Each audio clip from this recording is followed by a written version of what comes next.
November 1938. For days, the young Turkish Republic has been paralyzed. Mustafa Kemal, the founder of modern-day Turkey, a man named Atatürk, the father of all Turks by his people for his services to the nation, is dead.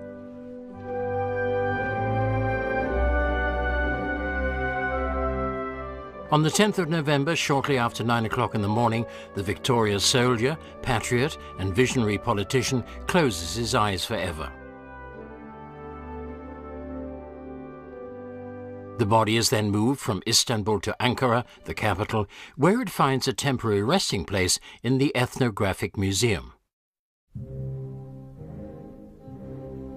Exactly 10 years later, on the 10th of November 1953, Kemal Atatürk begins his final journey. His body, accompanied by the sounds of Chopin's funeral march, is finally laid to rest in a special mausoleum built for him on Mount Rasatepe. The plans were laid by a Turkish architect called Emin Onat in cooperation with a number of German colleagues. And once again, an entire country takes sad leave from the man who marked and altered the course of the history of the Turkish nation like no other. Soldiers from elite units draw the body on a carriage through the streets of Ankara. At the front, the Independence Medal, which Atatürk was awarded for his services to the nation, is carried with honor. The first person walking behind the coffin is Atatürk's sister, Makbule, and she's followed by the entire military and political establishment. Prime Minister Celal Bayar, Refik Koraltan, the parliamentary president, the main parliamentary representative, Adnan Menderes, ex-state president İsmet İnönü, and the Turkish generals were all there to pay their last respects to a president who died much too early. The huge gathering of foreign diplomats, military men, parliamentary representatives, and religious holders of high decorations pay tribute to the respect that Mustafa Kemal Atatürk managed to gather far beyond the borders of Turkey for his years of effort for his cause. The funeral procession slowly winds its way past the parliamentary building in which Atatürk called for Turkish independence and spoke to the nation on a number of occasions.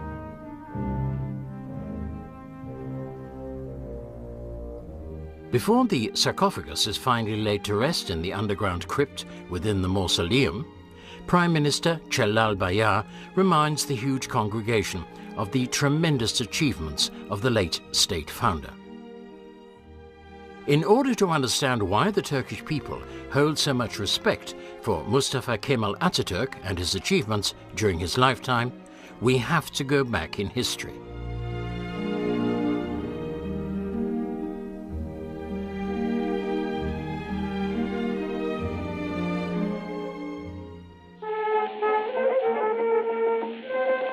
We go back to the year 1881. In May of this year, a baby boy is born in Salonika, the son of a customs official called Ali Riza Bey, and his wife, Subeda Hanim. The parents decide to call him Mustafa. Salonika, which was founded in the year 315 before Christ and named after the sister of Alexander the Great, was the former capital of the Thessalonica Empire. And Thessalonica probably gave young Mustafa a feeling for historical greatness quite early on. The fortified military harbour, the imposing buildings, and the hustle and bustle in the streets and squares still hinted at the former importance the city had had.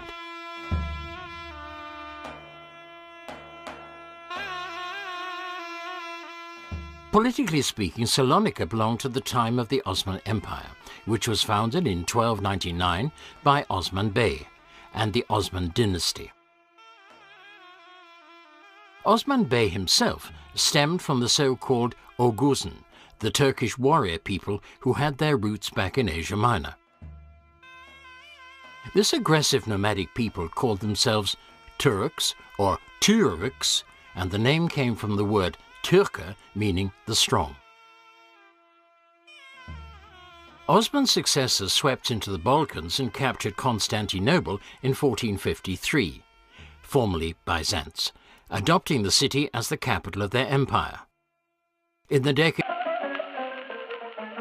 the era in which young Mustafa was born marked the blackest period of the Ottoman Empire. The former control over European territory, which once stretched as far as Vienna, had dwindled away to a small strip of territory from Albania via Epirus and Macedonia to Thrace. To the south, where conquered territory had stretched as far as Central Africa and the eastern parts of the Mediterranean, only Iraq, Lebanon, Palestine, and parts of the Arab Peninsula remained under Ottoman administration. Mustafa, who lives with his parents in the Muslim quarter of Salonika called Ahmed Subashi, is blonde and has blue eyes like his mother. Following the deaths of the first 3 children, the parents take great care of the newly born child and the 3 sisters who follow. The lad develops into a quiet loner who observes and analyzes everything going on around him intensely. Attaining school age, Mustafa attends a religious school because his mother wants it. But a few weeks later, his father advises him to switch to the Semzi Efendi school, which uses modern teaching methods. And it was here that he gets an excellent education. Following the early death of her husband and one of 2 daughters, Mustafa's mother is forced to carry on alone. The family lived with an uncle in the country for a short time. Then, just a few months later, the family moved to an aunt who lived in Salonika. Mustafa attended a state school until he was able to pass the entrance examination for one of the new military academies in 1893, the so-called Rushdia, and was accepted. A teacher of mathematics who noticed the unusual talents of the young man gave him the additional name Kemal, the knowledgeable one. The academy had the declared aim of providing a broad-based modern education to young officer cadets who were expected to provide new impulses for the old-fashioned Ottoman army.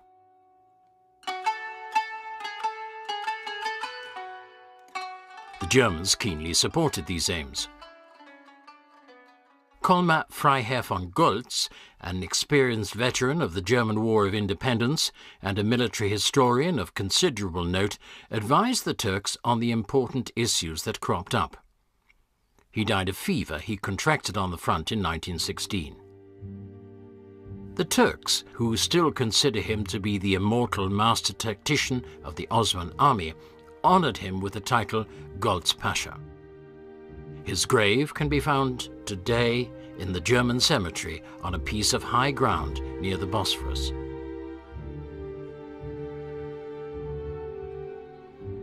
A rare section of film footage dating back to 1917 shows the visit of the German Kaiser to the cemetery. Mustafa Kemal's further progress appeared to be predestined. Once he graduated from the military academy, he took and passed the entrance examination for the senior military academy in Monastir, the capital of the Ottoman province of West Macedonia. Around about this time, a new political awareness was surfacing in army officers' establishments. Because they found the army-dominated structures of Sultan Abdülhamid II outdated, they began to organize themselves in private circles where they secretly discussed their ideas. As fate would have it, it was in the Sultan-supported military establishments that a new opposition was growing, who gave him the blame for the military defeats and the growing signs of state bankruptcy. Foreign language tuition gave the young officers the chance to read books that opened up new worlds for them. They called themselves Young Turks and focused their attention on the political and social developments taking place in the Western European nations.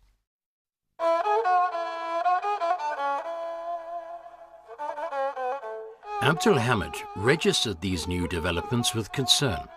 His fear of a possible coup was so great that he even had a new residence built. 3 outer rings of protective walls and a palace guard totaling 15,000 men were designed to shield him from the anger of his people. His secret agents went looking for opponents and dragged off thousands of people to intern them in the infamous state prisons. Mustafa Kemal too was infected with the ideas of the Young Turks. After graduation, Mustafa Kemal applied for entrance to another senior military academy, this time the General Staff Academy in Istanbul. It was here that he met fellow students who were later to accompany him his whole life long. His interest in politics grew. In an organization called Fatherland and Freedom, he took over the job of editor for a publication called Vatan, in which he published his first patriotic articles. His main political thoughts tended to shine through in one article. "Wake up! What are you waiting for? Can't you see that the Turks are lying in chains?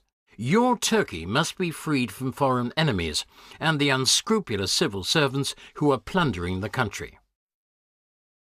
After graduation from the General Staff Academy, he attained the rank of major. A short while later, his work for the underground publication Vatan brought him into conflict with the state authorities for the first time.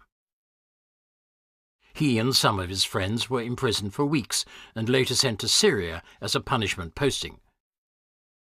But his political work continued.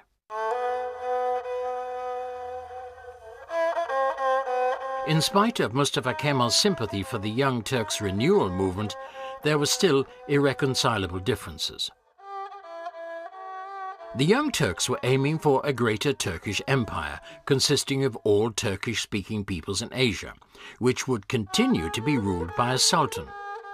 But Mustafa Kemal rejected this kind of state idea. He wanted a Turkish national state and not multicultural expansionism. Even when the Young Turks staged a successful coup against Abdülhamid and installed his brother Mehmet as the new sultan, Mustafa Kemal remained reserved and kept his distance. In a letter to a friend, he wrote down his ideas for the future. The Sultanate must be destroyed. Religion and the state must be kept separate. We have to turn away from Eastern civilization and turn more to the West. We have to do away with the difference between a man and a woman and create a new social order. The Arabic way of writing, which also prevents us from taking part in Western civilization, has to be done away with.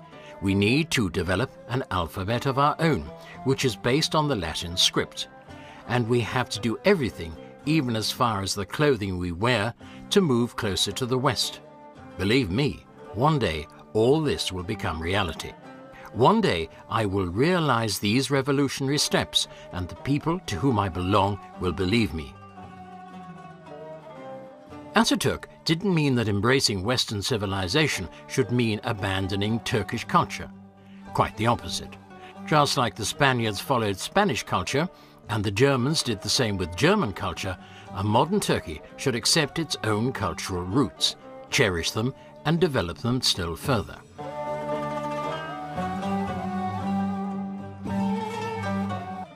In 1912, during the First Balkan War, Bulgaria, Serbia, Greece and Montenegro formed an alliance and managed to take back most of the territory in Europe occupied by the Ottoman Empire. The loss of the Balkans during the turmoil of these years led the Young Turks to adopt a new political aim. Osmanism should be replaced by the national idea of Turkism, which could be achieved with the aid of a strong army.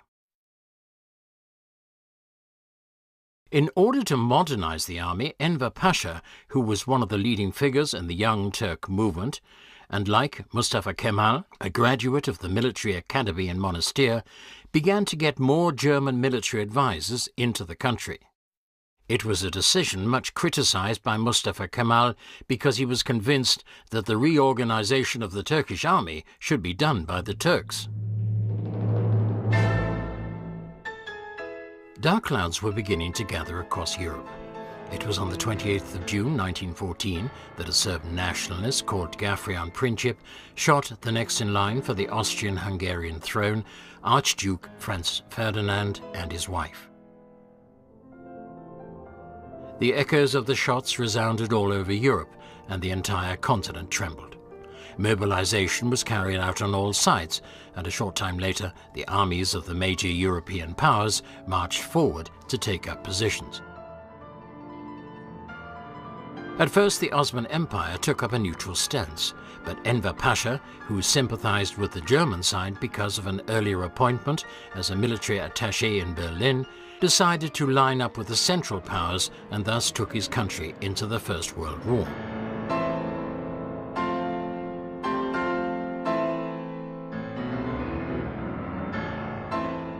Germany and the Ottoman Empire signed a secret military agreement on the 2nd of August 1914.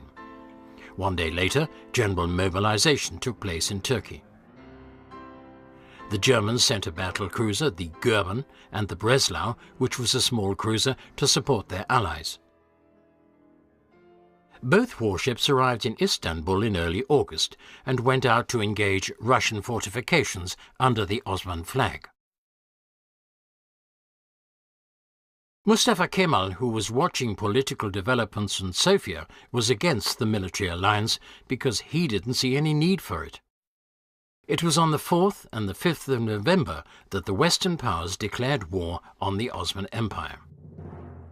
At the beginning of 1915, British and French warships moved into position in the Dardanelles, the strait between the Aegean Sea and the Sea of Marmara. The specific aim of this large-scale naval action was to gain control of the straits as a precondition for sea connections with Russia.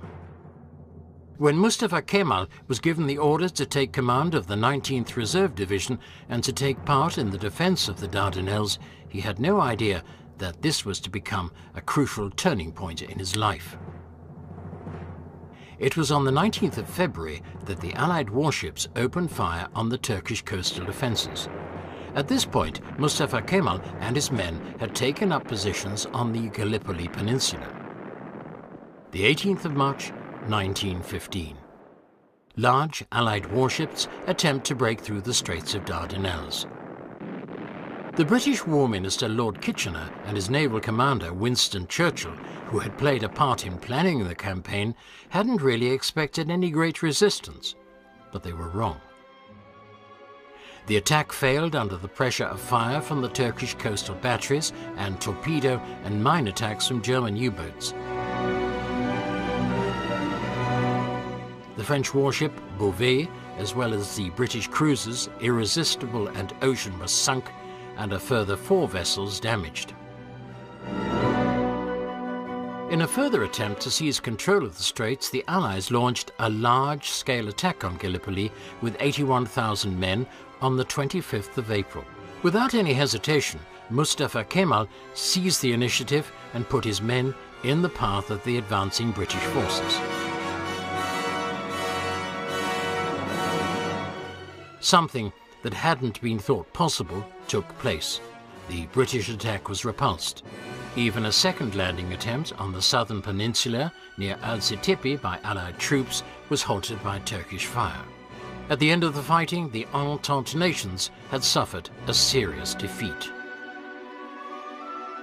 The 1st of June saw Mustafa Kemal promoted to the rank of colonel for his successes and personal courage.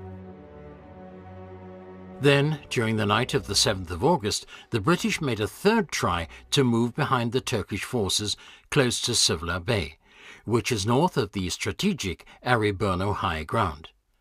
Once again, it was Mustafa Kemal who stood firm. There are eyewitness reports of how he led his troops forward and called on them to show courage in a hail of fire. His example helped his troops to stand firm even in the face of a gas attack intended to break resistance. Later, the international criticism of the British use of gas prompted Churchill to show his true colours when he said he couldn't understand the oversensitive reaction to the use of gas. He said he was definitely in favour of using it against uncivilized tribes. But even this weapon of war didn't help the British. At the end, the Turkish forces were able to register success. The battle for Gallipoli ended in a huge victory. Just how courageous the Turkish soldiers had been was mirrored in the loss of life. 90,000 dead and over 200,000 wounded was the price paid for victory. The real hero of Gallipoli was undoubtedly Mustafa Kemal. The Turkish newspapers described him euphorically as the savior and hero of the fatherland. For the very first time, his name was mentioned all around the world. Later, in January 1916, as he took over command of the 16th Army Corps stationed in Edirne, where he was met by enthusiastic crowds of people. After another posting to the East Anatolian Front, he was later promoted to the rank of general on the 1st of April 1916 and was awarded the honorary title of Pasha. The situation of the Turkish forces fighting on the Eastern Front was dramatic. They didn't have enough weapons, ammunition, food and clothing. The men were worn out and ill. The war could not be won with men in this condition. In spite of a great deal of personal initiative, Mustafa Kemal could not halt the advance of the Russian Tsar's troops.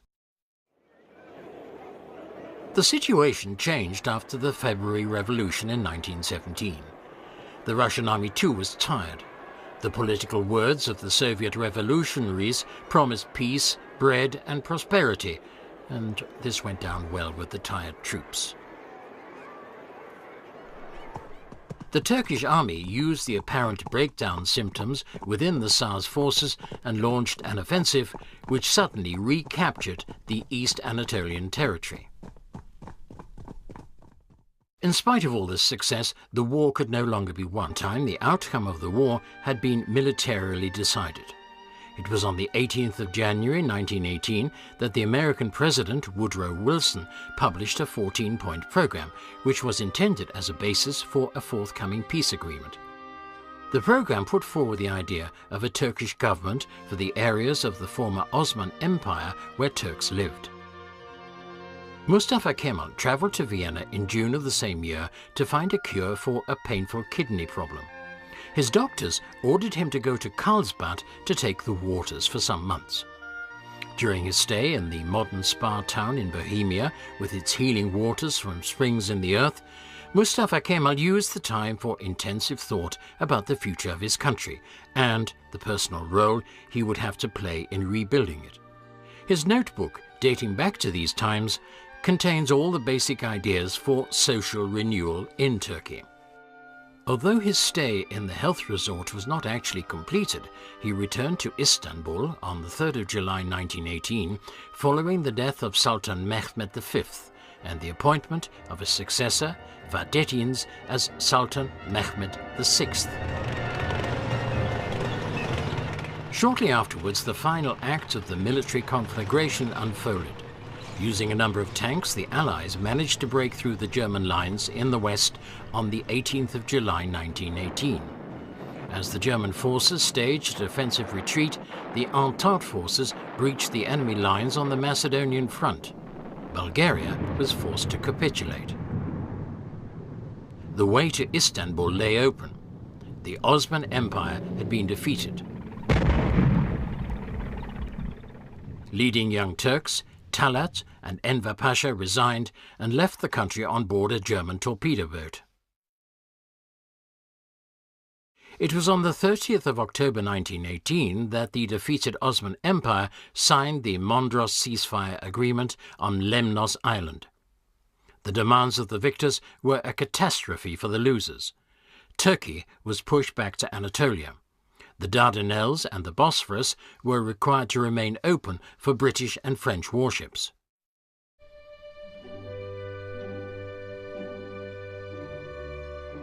Manpower of the Turkish army was limited to 50,000 men, and the country itself was subject to rigorous financial and military controls.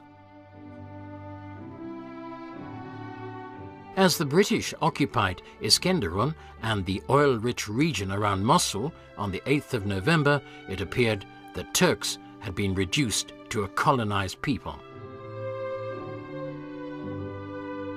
General Mustafa Kemal Pasha, realizing that the Turkish people would never accept the will of the victorious powers, set about planning military resistance. Together with his friends General Ali Fuat Cebesoy, General Kazim Karabekia, Marine Minister Rauf Orbay, and Colonel İsmet İnönü, he began to prepare armed resistance in Anatolia, where he'd been sent to take over the post of military inspector by the Sultan.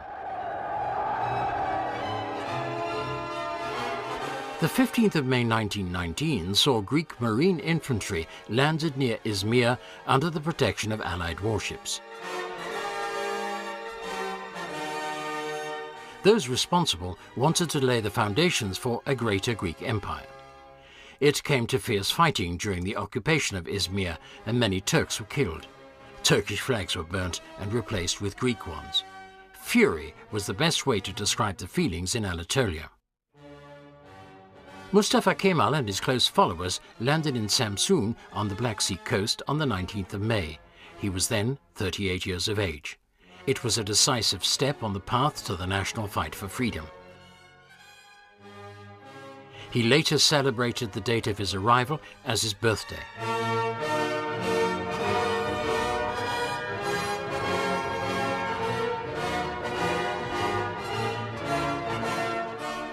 Mustafa Kemal began to rally the people around him without taking notice of the Sultan in Istanbul, who was becoming a marionette of the Allies.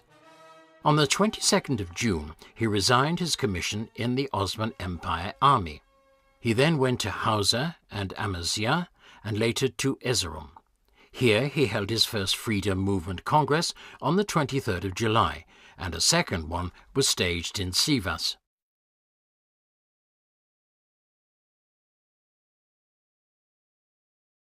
It was certainly his charismatic leadership qualities that helped him turn the resistance against the Allied occupation policies into a movement designed to achieve national independence.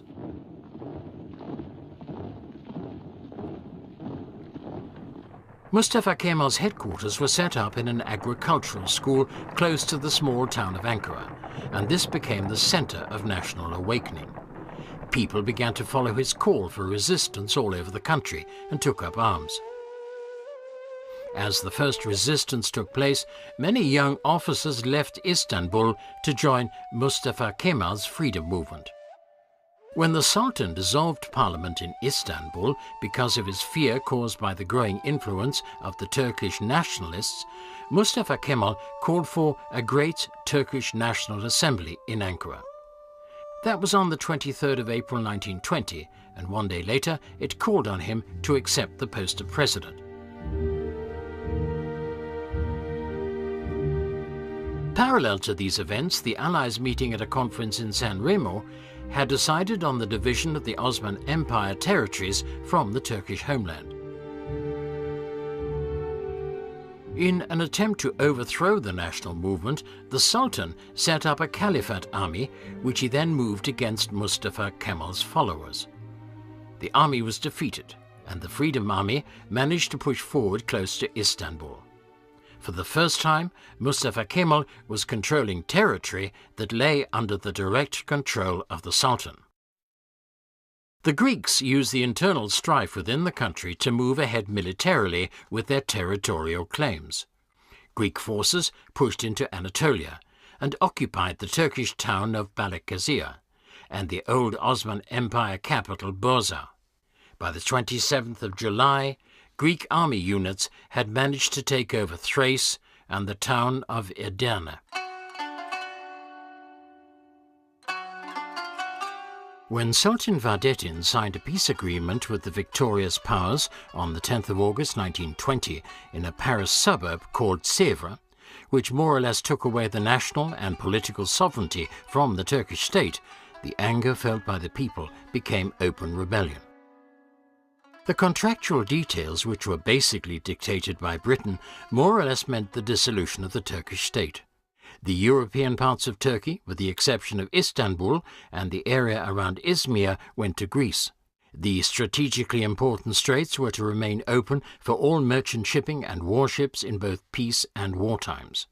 The eastern provinces, consisting of Erzurum, Oltu, Van and Bitlis, were promised to the Armenians, and the French occupied Kilikien, Marash, Antep and Urfa, and the Italians gained the areas around Antalya, Aydin and Konya. For their part, the British gained control of the Turkish finances and the oil-rich territory around Mosul. The Turks themselves were left with a small strip of land around Ankara.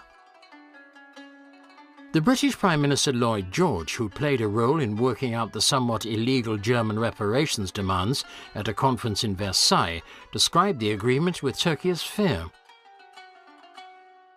He even went as far as to say the Turks would have to give up more territories than they'd earned. Mustafa Kemal and his friends categorically rejected the Sèvres Agreement. They broke off connections with the government in Istanbul and branded the 3 Turkish delegation members who'd signed the document as traitors. A wave of hate against the victorious powers was created as the details of the agreement became known. Mustafa Kemal summed up the general feelings when he said, "We will fight to the last man, and in the end, we will smash their plans over their heads."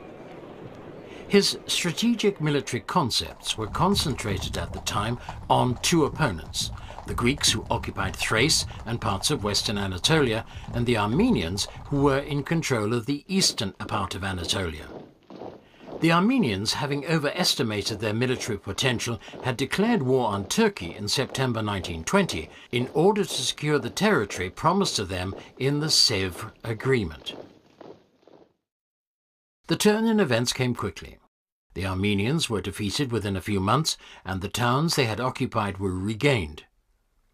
The 2nd of December saw the defeated side sign an agreement in Gümrü, which laid down borders as the course of the rivers Arpachay and Aras. On the same day, Armenia joined the Soviet Union. For the very first time, Turkey and the Soviet Union had a common border. Friendship agreements signed between Ankara and Moscow produced finance and military aid. It all brought peace and quiet to eastern Anatolia. Now, Mustafa Kemal had time to pay attention to the Greek occupiers. He appointed the former head of the General Staff, Colonel İsmet, to Supreme Commander of the Northwestern Army. It was on the 10th of January 1921 that the first clash came with advancing Greek forces. It was in İnönü, a place name that Colonel İsmet later took as his family name. The Turkish troops gained the upper hand and forced the Greeks to return to their initial positions near Bursa. It was this retreat that caused the English-Italian-French front in the Orient to start to fall apart. The 20th of January 1921 saw the Greater National Assembly pass the first Turkish constitution. General Fevzi Çakmak was appointed Prime Minister. The Soviet Russians were the first country to recognize the new state. The Kemalists, as supporters of Mustafa Kemal, had achieved international recognition. It was a decisive step, but the fighting was still not over. The Greeks launched attacks again on the 23rd of March. Once again, İsmet İnönü managed to weather the storm. As his troops began to attack, the Greeks retreated.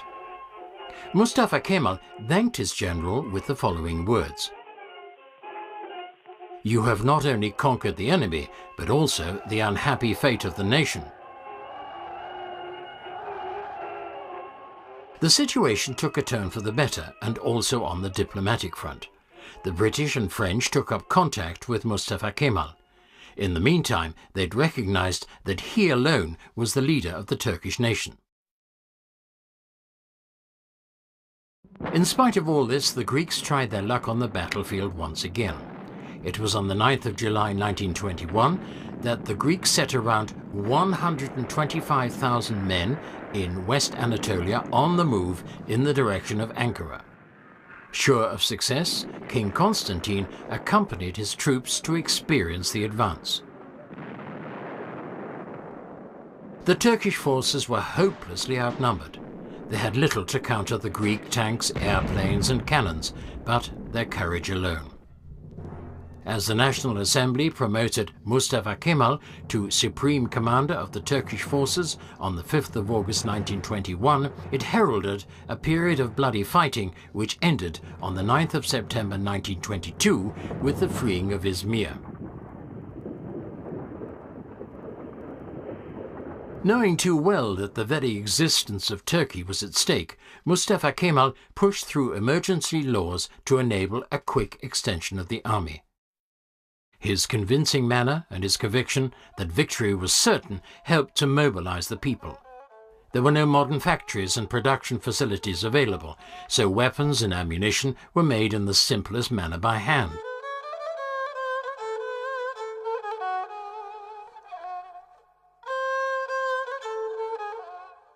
There were no lorries, so women and girls carried equipment, food and munitions to the front. It didn't matter whether they were men or women, young or old. No one tried to avoid their patriotic responsibility to save their fatherland. Fighting raged and destroyed the country over the next few months. A trail of horror marked the path of the Greek army. Villages were in flames, fields and crops were destroyed, and the civilian population fled to the mountains. The Greek advance began to slow at the beginning of September. The Turkish defences on the Sakarya River managed to hold firm in face of attacks. The Greeks eventually had to retreat after some hard battles. The price that had to be paid for this victory was terrible. Thousands of young Turkish officers who'd fought on the front lines lost their lives.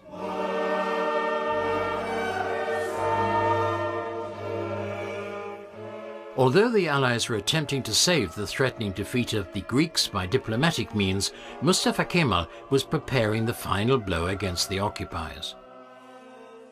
Without knowing about these plans, the Greeks were engaged in creating new plans in the areas they were occupying. At the end of June 1922, the government in Athens ordered the Greek commissioner in Izmir to declare the independent state of Ionia in West Anatolia. Mustafa Kemal made one last attempt to avoid the oncoming war. He requested his friend Fethi Bey to talk to the British Premier Lloyd George and to get the Greek government to agree to a peaceable withdrawal from Asia Minor. But it was all in vain. Athens was keen to achieve a military decision.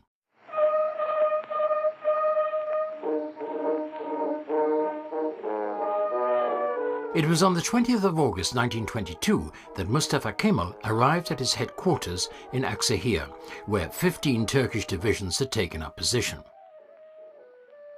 His plan was to smash through the Greek front in the area around Afyonkarahisar, from the south in fact. Because the area was generally considered to be impossible to attack because of its rough terrain, the Greeks hadn't bothered to station many troops there.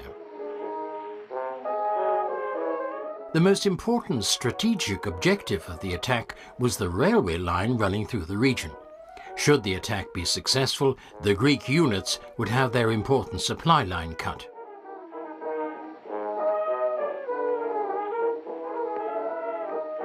The Turkish artillery batteries opened fire in the early hours of the morning on the 26th of August. After the barrages of fire, 12 infantry and 3 cavalry divisions moved forward to attack. The Greek front was completely overrun within 48 hours.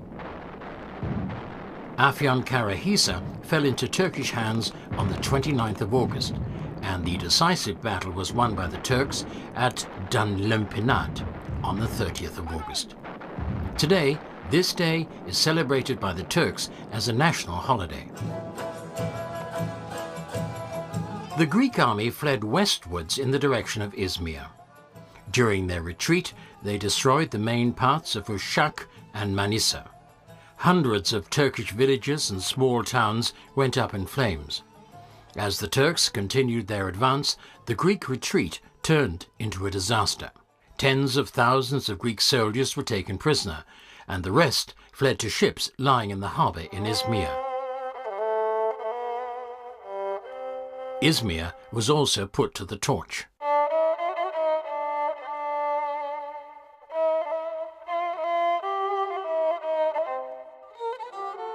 The victorious Turkish army marched into Izmir on the 9th of September. Commander Serif personally hoisted the Turkish flag on the roof of the town hall.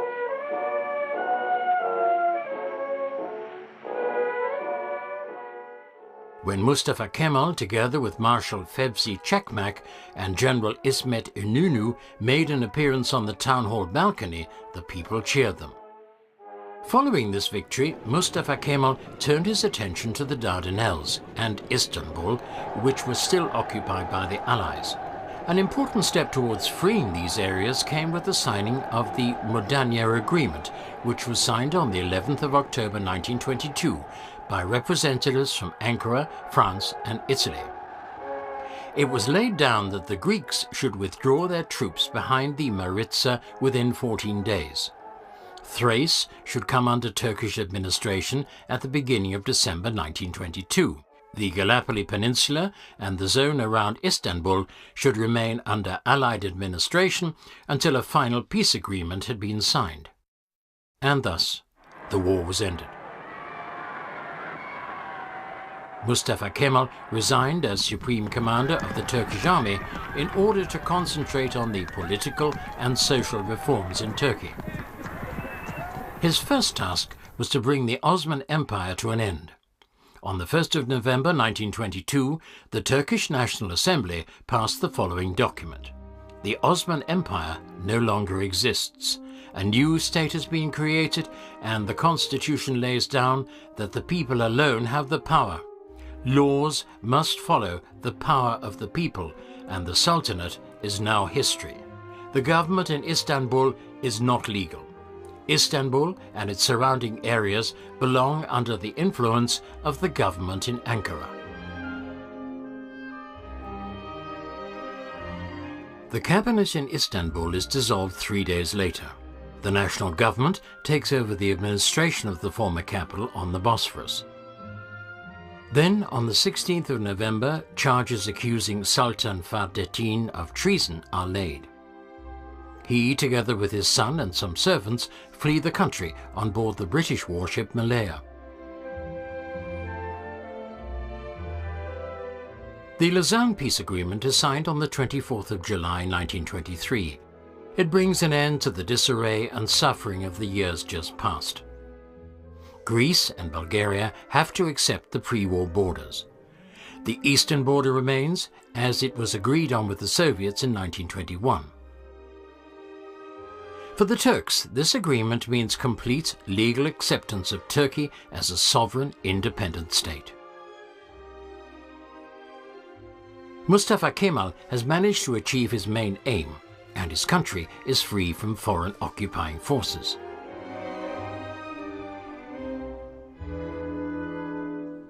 Parallel to the negotiations in Lausanne, Mustafa also began with social change in Turkey. It was on the 29th of January 1923 that he married a 25-year-old girl by the name of Latifa. His wife is a modern, intelligent and emancipated woman. The wedding took place strictly according to Kemalism views that state and religion should be separated. There was no religious wedding ceremony and no Muslim cleric was present.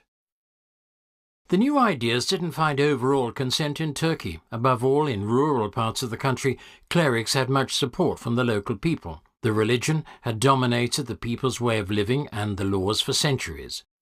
Atatürk knew that the old system could not be changed in just a few months.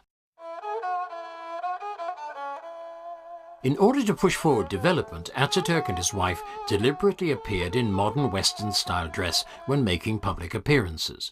It was recognition of the new times and a deliberate break with the old Osman traditions. But being married didn't really fit in with Mustafa Kemal's world. Just 2 years later, he applied for divorce. It was on the 29th of October 1923 that Mustafa Kemal called a republic into being. He, the 42-year-old, was unanimously elected the first president of Turkey by parliament. His comrade in arms and friend, İsmet İnönü, was awarded the job of minister-president. Mustafa Kemal then created the Republican People's Party to head the Kemalism movement. He wanted to use the party to come to grips with the tasks facing them in the future. Because Istanbul and its strategic geographical position on the Bosphorus was easy to reach by foreign powers, he decided to make Ankara the capital of Turkey. Surrounded by hundreds of kilometers of territory in Anatolia, the city was able to offer the Turkish government both security and political freedom. But even Mustafa Kemal was not a person to take a rest. He travelled continually around the country, speaking to the people and winning them over to the social reformation of the country along Western lines. It was in March 1924 that the Caliphate was disbanded and the members of the Osman monarchy were forced to leave the country. 1925 sees the wearing of the fez, the traditional Turkish head covering, banned, as well as the chador and the turban. Mustafa Kemal felt that these kinds of clothing represented no progress at all. Western clothing, on the other hand, personified social progress that his country badly needed in order to establish contact with. The Gregorian calendar, which begins with the birth of Christ, was introduced as the official way of registering time in the same year. Later saw the Swiss civil law system replace the old legal system dominated by the Quran. Men and women were seen as equal, and polygamy was done away with. The marriage ceremonies were carried out in a kind of registry office. In an attempt to promote the country's economy, Turkey's infrastructure was improved and the railways extended. Mustafa Kemal used a congress of his Republican People's Party in October 1927 to make an appeal to the young people in Turkey, who had been of special interest to him from the beginning.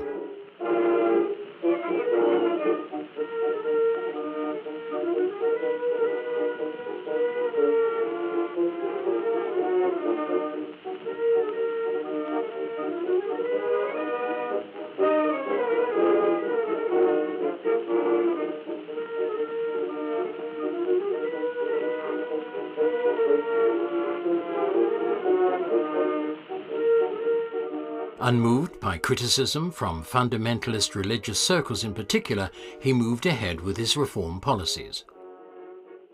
The Latin alphabet was introduced to replace the old Arabic script. Islamism lost its position as the state religion, and the religious schools for clerics and judges were dissolved. Every adult Turk had the right to choose his or her own religion. Women were granted equality and the same rights as men, and were thus given access to all areas of official life. Compulsory schooling was introduced to improve education. Universities, vocational training schools, libraries and museums were opened in the big cities. Even a conservatorium was opened in Ankara, which taught classical European music.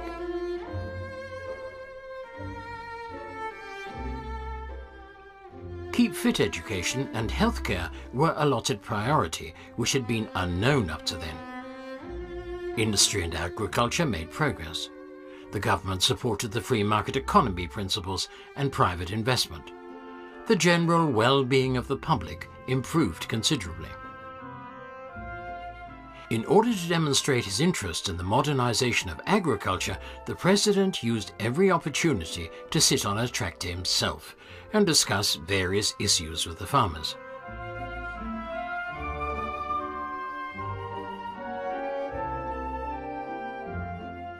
There was no area in the country that was being ignored, and no problems that the people themselves couldn't tell him about.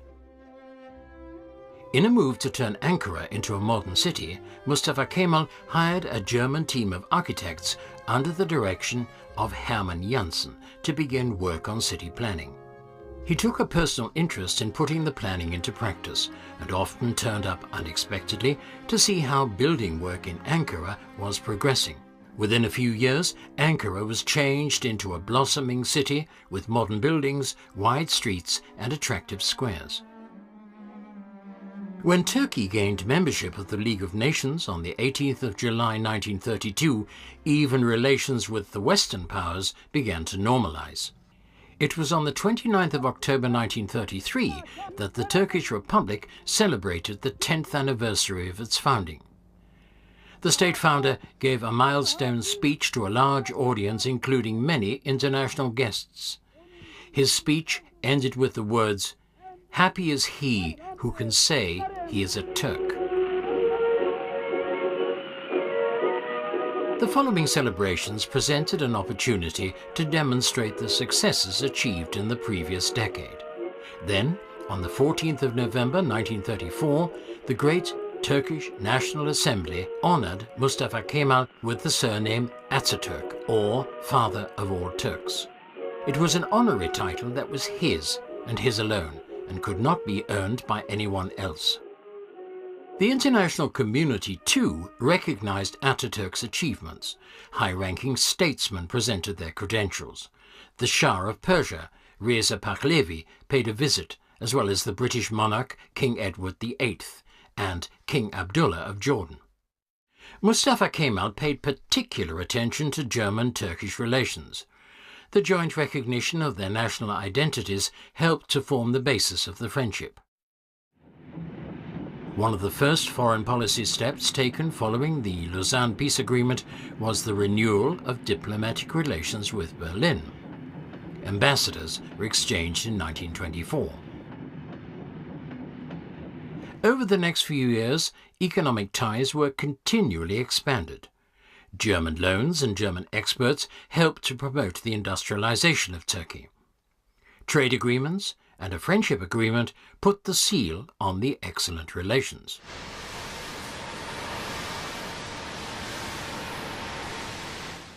The fact that Atatürk viewed the following political developments in Germany with a measure of reserve, and that Turkey allowed German immigrants from Hitler's Germany to settle there in the 1930s, including Ernst Reuter, a former governing mayor of Berlin, did nothing to cloud relations.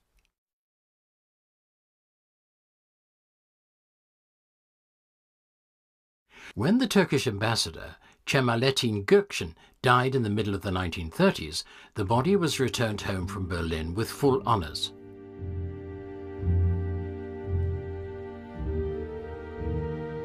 All the fighting and effort in the years just past had left their mark on Atatürk's health. He suffered more and more with headaches, tiredness and fever. At the end of 1936, his doctors diagnosed a lung embolism.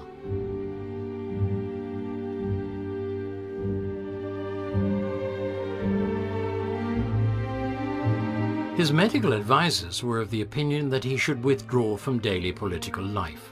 The main part of his time was spent in his villa in an area called Florya in Istanbul.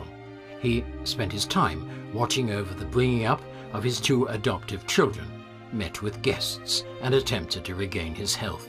As his health continued to deteriorate, the Turkish leader drew up his last will and testament on the 5th of September 1938. He left his entire estate to his party. The monies gained from the administration of his estate were to go to his adopted children and allow the children of his old comrade in arms, İsmet İnönü, to go to university. His health deteriorated to such a degree that his doctors could no longer help him. He died just after 9 o'clock on the 10th of November 1938 in the Dolmabahce Palace in Istanbul.